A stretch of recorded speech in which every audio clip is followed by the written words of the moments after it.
ஓம் சாந்தி. அவ்யக்த முரளி 5/4/1981.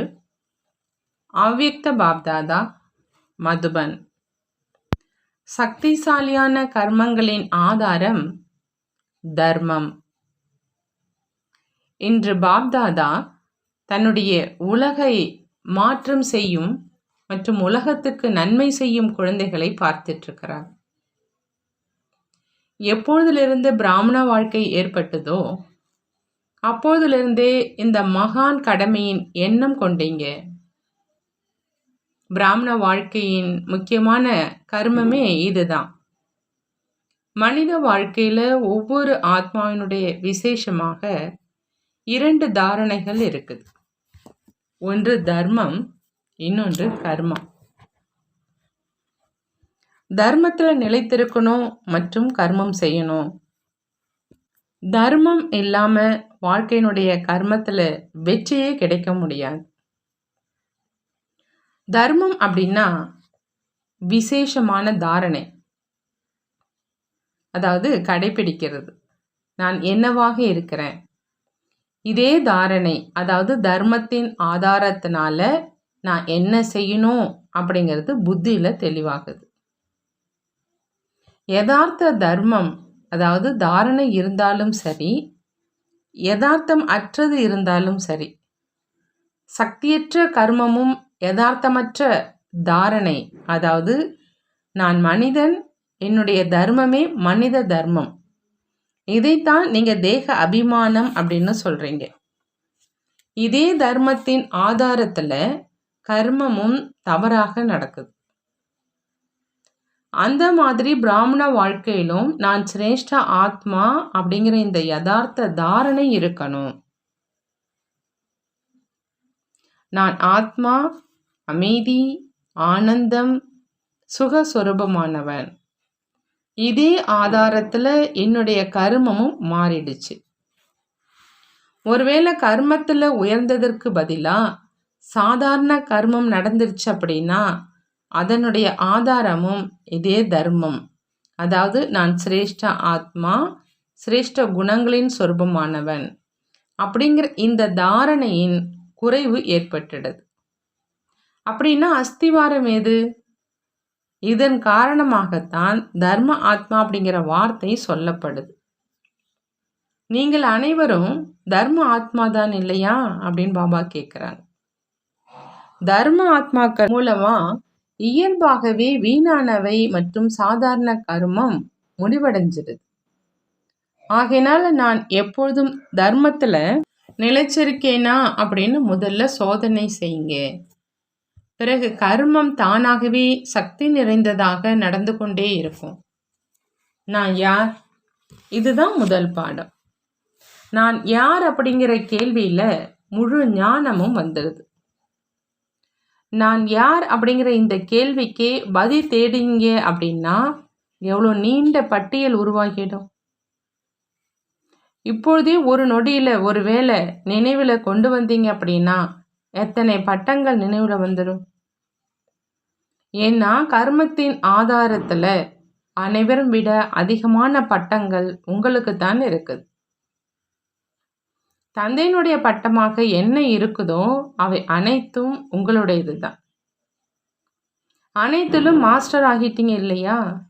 முழு கல்பத்துல இவ்வளோ பெரிய பட்டங்களின் பட்டியல் வேறு யாருக்குமே இருக்காது, தேவதைகளுக்கும் இருக்காது. உங்களுடைய பட்டங்களை மட்டும் எழுத தொடங்கினீங்க அப்படின்னா ஒரு சிறிய புத்தகமே தயாராகிடும். இந்த சங்கமேகத்தினுடைய பட்டங்கள் உங்களுடைய கல்விக்கு கிடைத்த பட்டங்கள். அவர்களுடைய பட்டங்கள் எவ்வளவுதான் பெரியதாக இருந்தாலும் உங்கள் கல்விக்கு எதிரில் அவை ஒண்ணுமே கிடையாது. அந்த அளவு உங்களுக்கு போதை இருக்குதா? இருந்தும் நான் யார் அப்படிங்கிற வார்த்தை தான் வரும். தினசரி புது புது பட்டங்களை நினைவில் வைங்க. அதாவது அந்த பட்டங்களின் தாரணை சொர்வமான தர்ம ஆத்மாவாக ஆகி செயல்களை செய்யுங்க. காரியம் செஞ்சுக்கிட்டே தர்மத்தை விடாதீங்க. தர்மம் மற்றும் கர்மத்தினுடைய இணைப்பு ஏற்படுவது இந்த சங்கமயுகத்தினுடைய விசேஷம்.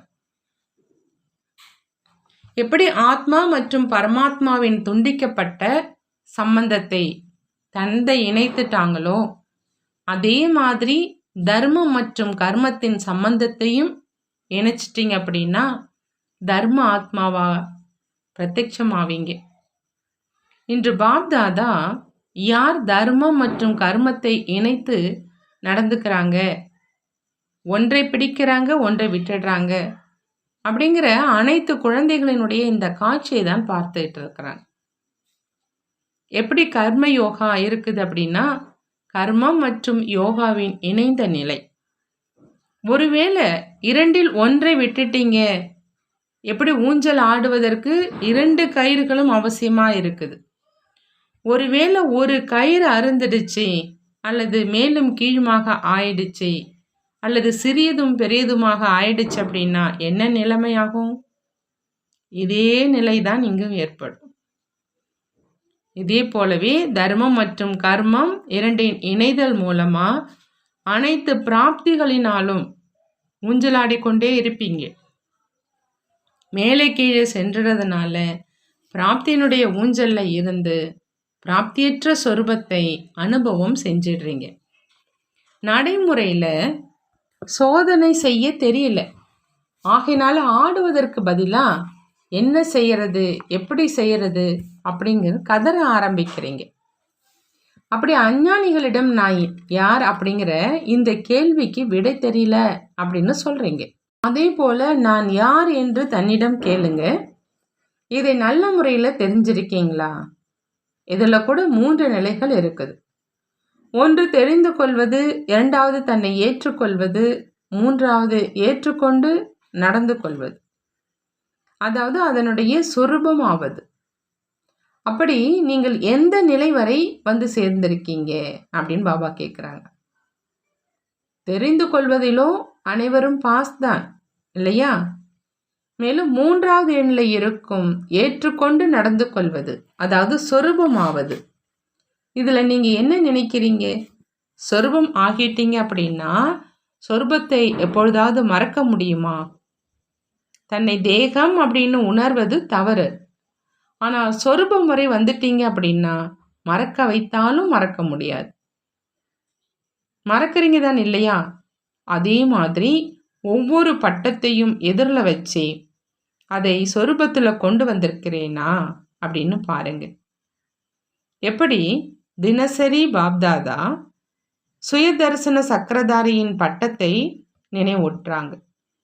ஆகையினால சுயதர்சன சக்கரதாரி அப்படிங்கிற சங்கமயுகத்தின் சொரூபத்தை தெரிந்து கொள்ளும் அளவில் கொண்டு வந்திருக்கீங்களா, அல்லது ஏற்றுக்கொள்ளும் வரையிலா, அல்லது சொரூபமாகவே கொண்டு வந்திருக்கீங்களா? எப்பொழுதுமே சுயதர்சனம் சுற்றி கொண்டு இருக்குதா, அல்லது பரதரிசனம் சுயதரிசனத்தை மறக்க வச்சிடுதா? இந்த உடலை பார்ப்பது கூட பரதர்சனம்தான், அதாவது வெளிமுகமாகவே பார்த்து கொண்டிருப்பது. நான் சுயம் ஆத்மா, தேகம் விலகி இருப்பது, இயற்கையும் விலகியது, இயற்கையின் உணர்வில் வருவது கூட இயற்கையின் வசமாவது. இதுவும் பரதர்ஷனத்தினுடைய பிறவற்றினுடைய சக்கரம். எப்போ தன்னுடைய தேகத்தை பார்ப்பதும் பரதர்ஷனம் அப்படின்னா மற்றவர்களுடைய உடலை பார்ப்பதை எப்படி சுயதர்சன சக்கரம் அப்படின்னு சொல்வோம்? வீணான எண்ணம் அல்லது பழைய சமஸ்காரம் அப்படிங்கிற இதுவும் தேக உணர்வின் சம்பந்தத்தில் வர்றது. ஆத்மீக சொரூபத்தினுடைய சமஸ்காரம் எது தந்தையினுடைய சமஸ்காரமாக இருக்குதோ அதுதான் ஆத்மாவினுடைய சமஸ்காரம். தந்தையினுடைய சமஸ்காரத்தை தெரிஞ்சிருக்கீங்களா? அவர் எப்பொழுதும் உலகத்துக்கு நன்மை செய்பவர், பரோபகாரி, இரக்க மனமுடையவர், வரமளிப்பவர். அந்த மாதிரியான சமஸ்காரம் இயற்கையான சொரூபத்தில் உருவாகி இருக்கின்றனவா அப்படின்னு பாபா கேட்குறாங்க. சமஸ்காரத்தை உருவாக்குவது அப்படின்னா எண்ணம், சொல் மற்றும் செயல் இயல்பாகவே அதன்படி இருக்கும். சமஸ்காரம் அந்த மாதிரியானது. அது ஆத்மாவை இயல்பாகவே தனக்கு ஏற்றபடி நடத்தி கொண்டே இருக்கும். இதை வேறு வார்த்தைகள்ல இது என்னுடைய நேச்சர் அப்படின்னு சொல்றாங்க. பாபா சொல்றாங்க, தந்தைக்கு சமமான நேச்சராக ஆயிடணும்.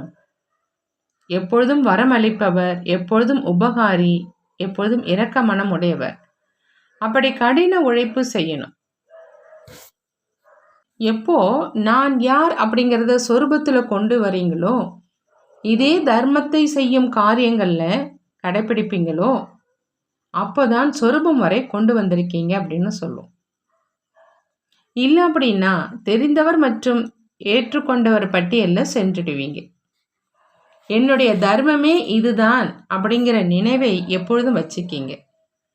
இதே தர்மத்துல எப்பொழுதும் நிலைச்சிருங்க. என்ன நடந்தாலும் சரி, அது நபர் மூலமாகவோ இயற்கை மூலமாகவோ அல்லது சூழ்நிலை மூலமாகவோ இருந்தாலும் உங்களுடைய ஸ்லோகனாக உயிரே சென்றாலும் தர்மத்தை விடமாட்டோம் என்று இருக்குது. இதே சுலகனை மற்றும் உறுதிமொழியை எப்பொழுதும் நினைவில் வைங்க. இந்த நேரம் சென்ற கல்பத்து பழைய குழந்தைகளாக இருந்தவங்க புதிய குழந்தைகளாக வந்திருக்கிறாங்க. பழையதிலும் பழையதாக இருக்கீங்க, மேலும் புதியவர்களாகவும் இருக்கீங்க. புதிய குழந்தைகள் அப்படின்னா அனைவரையும் விட சிறிய, அனைவரையும் விட செல்லமானவங்க. புதிய இலை பார்ப்பதற்கு அனைவருக்கும் நன்றாக இருக்கும். அதனால் புதியவராக இருந்தாலும் கூட அதிகாரத்தில் நம்பர் 1, அதாவது உரிமையை அடைவதில் நம்பர் 1. அந்த மாதிரி எப்பொழுதும் முயற்சி செய்து கொண்டே இருங்க. அனைத்தையும் விட முதல் அதிகாரம் தூய்மையினுடைய அதிகாரம். அதனுடைய ஆதாரத்துல சுகம், சாந்தி, அனைத்து அதிகாரங்களும் பிராப்தியாக கிடைச்சிருது. அப்படி முதல்ல தூய்மையினுடைய அதிகாரத்தை பெறதுல எப்பொழுதும் நம்பர் 1ஆக இருக்கணும். அப்போ பிராப்தியிலும் கூட நம்பர் 1ஆக ஆயிடுவீங்க. தூய்மையினுடைய அஸ்திவாரத்தை ஒரு பொழுதும் பலகீனமாக ஆக்காதீங்க. அப்பதான் கடைசியில வந்தாலும் வேகமாக செல்பவராக ஆக முடியும். பாப்தாதாவுக்கும் குழந்தைகள் மீண்டும் தங்களுடைய அதிகாரத்தை பெறுவதற்கு வந்து சேர்ந்துட்டாங்க அப்படின்னு பார்த்து குஷி ஏற்படுது. ஆகினால நன்றாக முயற்சி செய்யுங்க. இப்பொழுது கூட வெகு கால தாமதம் அப்படிங்கிற அறிக்கை பலகை மாற்றப்படலை. அனைத்து இடங்களும் காலியாக இருக்குது. யார் அப்படின்னு நிச்சயம் செய்யப்படலை. எந்த எண்ணை பெற விரும்புங்களோ அதை பெற முடியும். அந்த அளவு கவனம் வைத்து நடந்துகிட்டே இருங்க. அதிகாரி ஆகிக்கொண்டே இருங்க. தகுதிகளை நடைமுறையில கடைபிடித்து தகுதியானவர் ஆகிக்கொண்டே இருங்க. அந்த மாதிரி தந்தைக்கு சமமாக எப்பொழுதும் உயர்ந்த தர்மம் மற்றும் காரியம் செய்யும், எப்பொழுதும் தர்ம ஆத்மா, எப்பொழுதும் சுய தரிசன சக்கரதாரி சொரூபம் உள்ள, எப்பொழுதும் அனைத்து பிராப்தி சொரூபமான அந்த மாதிரி உயர்ந்த ஆத்மாக்களுக்கு பாப்தாதாவின் அன்பு நினைவுகள் மற்றும் நமஸ்காரம் செய்கிறாங்க. நாமும் நம்மளுடைய பாப்தாதாவுக்கு அன்பு நினைவுகள் மற்றும் நமஸ்காரம் செய்வோம். டீச்சர்களாக ஆக போகும் குமாரிகளின் குரூப்போடு பாப்தாதாவினுடைய சந்திப்பு. இந்த குரூப் உலகத்துக்கு நன்மை செய்ய போகும் குரூப் தான் இல்லையா? இந்த லட்சியத்தை வைத்திருக்கிறீர்கள் தானே? தனக்கு நன்மை செய்து உலகத்துக்கும் நன்மை செய்பவராக ஆவோம் அப்படிங்கிற இதே உறுதியான எண்ணம் வச்சிருக்கீங்க இல்லையா? பாப்தாதா பொறுப்பாளராக ஆகியிருக்கும் ஒவ்வொரு உயர்ந்த ஆத்மாக்களை பார்த்து இந்த ஒவ்வொரு குமாரியும் அநேக ஆத்மாக்களுக்கு நன்மை செய்வதற்கு பொறுப்பாளராக ஆக போகிறவங்க அப்படிங்கிற குஷி அடைகிறாங்க. பொதுவாக குமாரியை 100 பிராமணர்களையும் விட உத்தமமானவர் அப்படின்னு சொல்வாங்க. ஆனால் 100 கூட ஒரு எல்லைக்கு உட்பட்டதாக ஆகிடுது. 100 கூட ஒரு எல்லைக்கு உட்பட்டதாக ஆயிடுச்சு. இவங்க அனைவருமோ எல்லைக்கு அப்பாற்பட்ட உலகத்துக்கு நன்மை செய்கிறவங்க. எல்லைக்கு அப்பாற்பட்டவர்கள் தான் நீங்கள் இல்லையா அப்படின்னு பாபா கேட்குறாங்க. எல்லைக்கு உட்பட்டது எண்ணத்தில் கூட கிடையாது. பிறகு அனைவரும் போட்டியில் ஒருவர் இன்னொருவரை விட முன்னுக்கு இருக்கிறீர்களா அல்லது வரிசைக்கரமாக இருக்கிறீங்களா? என்ன நினைக்கிறீங்க? ஒவ்வொரு வருடமும் அவரவர்களுடைய விசேஷமோ இருக்கும். ஆனால் இங்கே அனைத்து விசேஷங்கள்ல நிரம்பியவராக இருக்கீங்களா? எப்பொழுது அனைத்து விசேஷங்களையும் தாரணை செய்வீங்களோ அப்பதான் முழுமையானவராக ஆக முடியும். அப்படின்னா என்ன லட்சியம் வச்சிருக்கீங்கன்னு பாபா கேட்குறாங்க. விஷயம் மிக சிறியதுதான், பெரிய விஷயம் ஒன்றும் இல்லை. எண்ணம் உறுதியாக இருக்குது அப்படின்னா பிராப்தி இயல்பாகவே ஆகிடுது. ஒருவேளை எண்ணம் மட்டும் இருக்குது, அதுல திடத்தன்மை இல்லை அப்படின்னா கூட வித்தியாசம் ஏற்பட்டுடும். சில நேரம் எண்ணமோ இருக்குது, செய்யத்தான் வேண்டும் அப்படின்னு சொல்றீங்க, இதை திட எண்ணம் அப்படின்னு சொல்ல மாட்டோம். திட எண்ணம் அப்படின்னா செய்யத்தான் வேண்டும், நடக்கத்தான் வேண்டும், அப்படி வார்த்தை வெளியாகிடுது. ஆகவோ வேண்டும் என்று அப்படி இல்லை, ஆனால் கண்டிப்பாக ஆகணும். இந்த லட்சியத்தை வச்சிங்க அப்படின்னா நம்பர் 1 ஆயிடுவீங்க. சகஜ வாழ்க்கை அனுபவம் ஆகுதா? கடினம் இல்லையே. கல்லூரியினுடைய சூழ்நிலை பிரபாவமோ ஏற்படுத்துவதில்லையே. உங்களுடைய சூழ்நிலை அவர்கள் மேல் பிரபாவம் ஏற்படுத்துதா?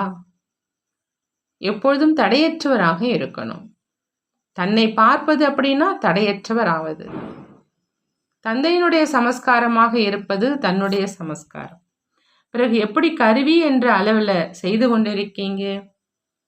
ஆனால் செய்விப்பவர் தந்தை. செய்பவர் செய்விப்பவர் என்று என்ன வர்ணிக்கப்படுதோ அது இந்த நேரத்தின் நடைமுறை அனுபவம் ஆகும். நல்ல உதாரணம் ஆகியிருக்கீங்க. எப்பொழுதும் உண்மையானவராகி நிரூபணம் கொடுத்து கொண்டே இருக்கணும்.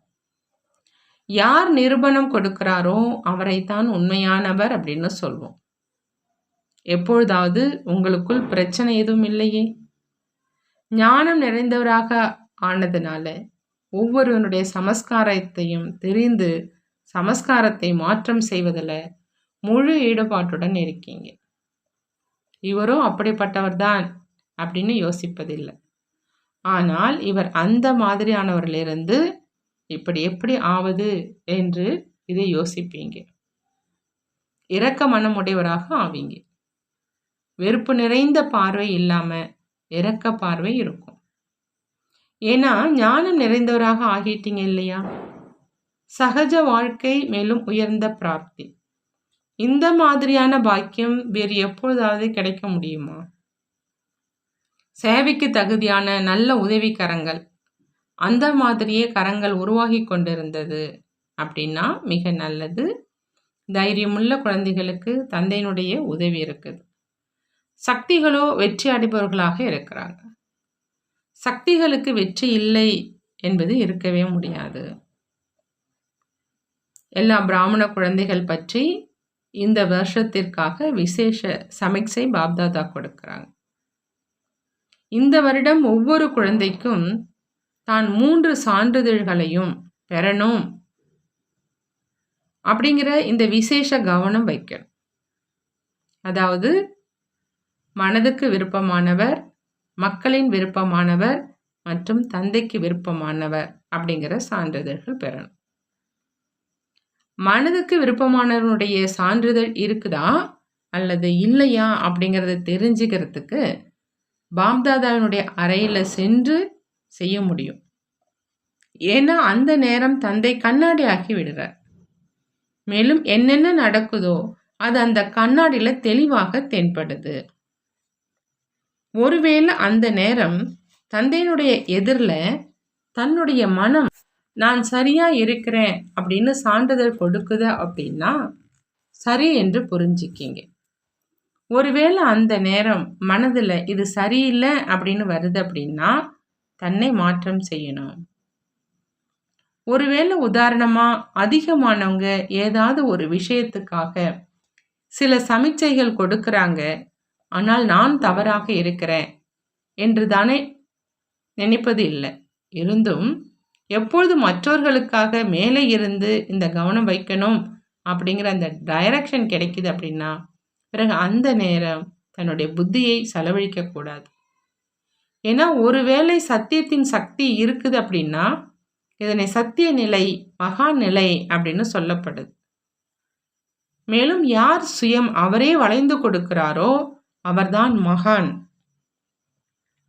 ஒருவேளை உதாரணமா நன்மை ஏற்படணும் அப்படிங்கிற காரணத்தினால வளைந்து கொடுக்க வேண்டியதாக இருந்தாலும் அது வளைந்து கொடுப்பது அல்ல, ஆனால் அது மகான் நிலை.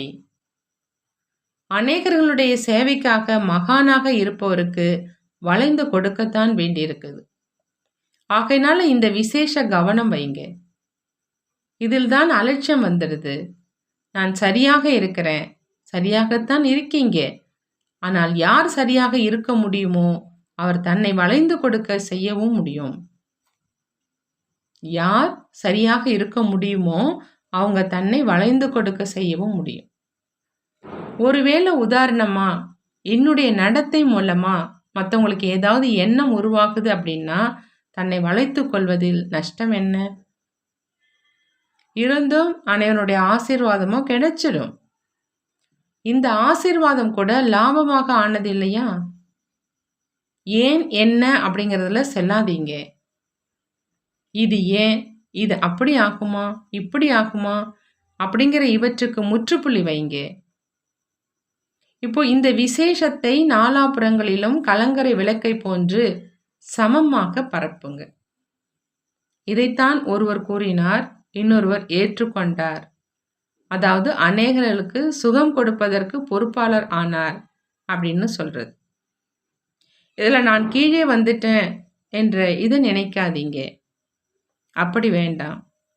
தவறு செய்தேன், அதனால் நான் பரிவர்த்தனை செய்து கொண்டிருக்கிறேன். சேவைக்காக ஸ்தூலமாகவும் கொஞ்சம் உழைக்க வேண்டியது இருக்குதான் இல்லையா? ஆகினால உயர்ந்தவராக மகான் ஆத்மா ஆவதற்காக கொஞ்சம் கொஞ்சம் பரிவர்த்தனையும் மாற்றம் செஞ்சீங்க அப்படின்னா கூட பாதகம் என்ன? இதில் அர்ஜுனன் ஆகுங்கள். இதன் மூலம் சூழ்நிலை உருவாகும். ஒருவர் மூலம் இன்னொருவர், இன்னொரு மூலம் மூன்றாமவர். ஒருவேளை ஏதோ தவறு இருக்குது, மேலும் ஒப்புக்கொண்டீர்கள் என்றால் இது ஒன்றும் பெரிய விஷயம் கிடையாது. ஆனால் தவறு இல்லை, மற்றவர்களுக்காக செய்ய வேண்டியதாக இருக்குது என்ற இதுதான் மகான் நிலை. இதில் ஒருவேளை இவர் இதை செய்தார், அதாவது கீழே இறங்கிவிட்டார் என்று யாருக்காவது புரிய வைக்கிறார் என்றால் கூட மற்றவர்கள் புரிந்து கொள்வதனால் ஒன்றும் ஆவது கிடையாது. தந்தையினுடைய பட்டியலிலோ வரிசை எண் முன்னுக்கு இருக்குது இல்லையா? இதை அழுத்தி வைப்பது என்று கூறுவது கிடையாது. பிராமணர்களிடம் எதுவரை அழுத்துவார்கள், எதுவரை செத்து கொண்டிருப்போம், எதுவரை சகித்து கொள்வோம் அப்படிங்கிற மொழியும் இருக்குது இல்லையா?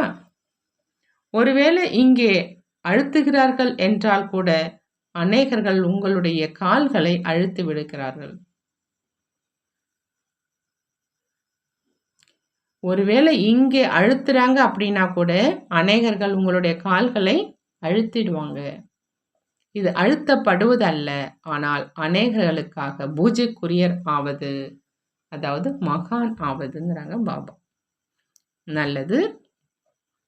இரண்டாவதாக, இந்த வருடம் ஏதாவது புது திட்டத்தை உருவாக்குங்கிறாங்க பாபா. எப்படி பற்றுதலை வென்ற குடும்பத்தின் கதை சொல்றாங்க. அதுல எந்த உறவினரிடம் சென்றாரோ அவங்களுக்கு ஞானம் சொன்னார் அப்படின்னு சொல்றீங்க. அப்படி இங்கேயும் குழந்தைகள் உங்களை யாராவது சந்திக்க வராங்க அப்படின்னா கூட அவங்களுக்கு நான் ஏதோ பரிஸ்தாவை சந்திச்சிட்டு இருக்கேன் அப்படிங்கிற அனுபவம் ஏற்படும். வந்த உடனேயே அவர் மேல் மந்திரம் போடப்பட்டுடணும். எங்கே சென்றாலும் யாரை சந்தித்தாலும் அவருக்கு மந்திர சக்தியின் அனுபவம் தான் ஆகணும். எப்படி தொடக்க காலத்துல தந்தையை பார்த்தார், முரளி கேட்டார், பரிவாரத்தை பார்த்தார், மகிழ்ச்சி அடைந்து சென்றார் அப்படின்னா அதே போல இப்பொழுதும் ஏதோ யோசித்து கொண்டு வந்தவர் பல மடங்கு அனுபவம் செய்து திரும்பி செல்லணும். அந்த மாதிரி இப்பொழுது திட்டத்தை உருவாக்குங்க. திட எண்ணம் மூலம் அனைத்தும் நடக்க முடியும். ஒருவேளை ஒருவர் அந்த மாதிரி அனுபவம் செய்விக்கிறார் அப்படின்னா அனைவரும் அவரை பின்பற்றி செய்வாங்க. இந்த வருடம் விசேஷமாக சகிப்புத்தன்மையை ஒவ்வொருவரும் தாரணை செய்யணும் அப்படிங்கிறாங்க பாபா. குழுவிலும் ஒருவர் ஏதாவது சொல்லும் பொழுது நாம் மௌனமாக இருந்தால் அப்படி சொல்பவரால் எதுவரை சொல்ல முடியும்? அவரும் மௌனமாகி விடுவார். பிறரை மாற்ற நாம் கொஞ்சம் பொறுத்து கொள்ளதான் வேண்டும். தந்தையும் கூட எத்தனை குழந்தைகளின் சமஸ்காரத்தை மாற்றினார். பிரம்மா பாபாவையே அவமதித்தாங்க அப்படின்னா நீங்க எந்த மாத்திரம்? எப்போ தந்தை அனைத்தையும் சகித்து கொண்டு மாற்றம் செய்தாங்க அப்படின்னா ஃபாலோ ஃபாதர். இதற்கு தைரியம் வேணும். குஜராத் பாட்டிகளோடு அவ்யக்த பாப்தாதாவினுடைய சந்திப்பு சாரமாக, எப்படி சாக்காரத்தில் வந்து போவது சகஜமாக இருக்குதோ அதே மாதிரி கர்மாதீத் நிலையில் இருப்பதற்கான பயிற்சி இருக்குதா? உடனுக்குடன் நிமித்தமாகி கர்ம யோகியாகி கர்மம் செய்வது மற்றும் முடிந்தவுடன் கர்மாதீத் நிலையில நிலைக்கணும். இதற்காக ஒன்று டபுள் லைட் ஆகணும், இரண்டாவது ஆத்மான புரிந்து கொள்வதால லைட் ஆயிடுவீங்க. யார் சதா நினைவு மற்றும் சேவையில் இருக்கிறாங்களோ அவருக்கு பிரத்யட்ச பலன் கிடைக்கிது.